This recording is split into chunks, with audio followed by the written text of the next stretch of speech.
Maithili express की शानदार प्रस्तुति।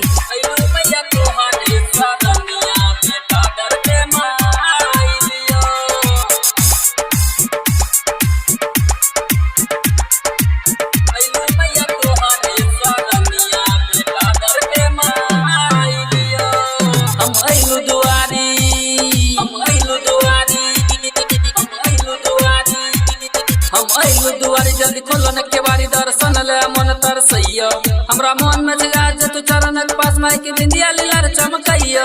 हम अइलू दुआरी जल्दी खोलो न केवारी दर्शन ले मन तरसैया हमरा मन में आज तू चरणक पास माई के बिंदिया लीलार चमकैया। ए मैया अइलू मैया तोहरे सरनिया बेटा दर पे मां आइलिया।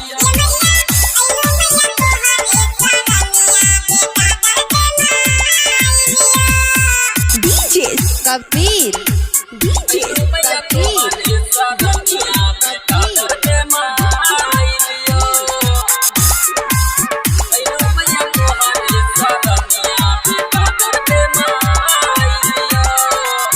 लाला के चुनारी माई लका हमें एलो सुखा दुख सही माँ के चुनरी चढ़ेलो सुखा दुख सही माँ के चुनरी चढ़ेलो।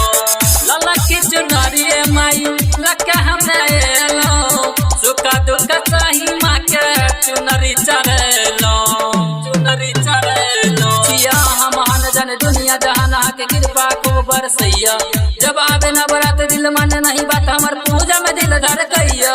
छिया हम जन दुनिया जहान के कृपा खूब बरसैया जब आवे न बरात दिल मन नहीं बात हमर पूजा में दिल धड़कैया। ए मैया अइलू मैया तोहरे सरनिया बेटा दर पे मां आइलिया।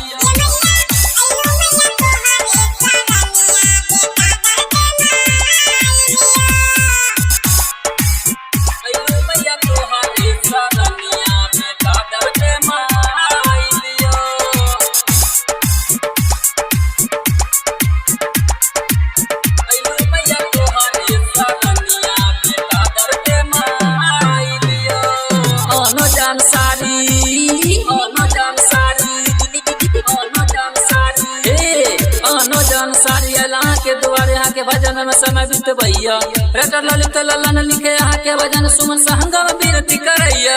अनो जन सारी यहाँ के दुआरे यहाँ के भजन में समय बीत भैया रटर ललित ललन लिखे यहाँ के भजन सुमन सहंगम विनती करैया। माई अइलू मैया तोहरे सर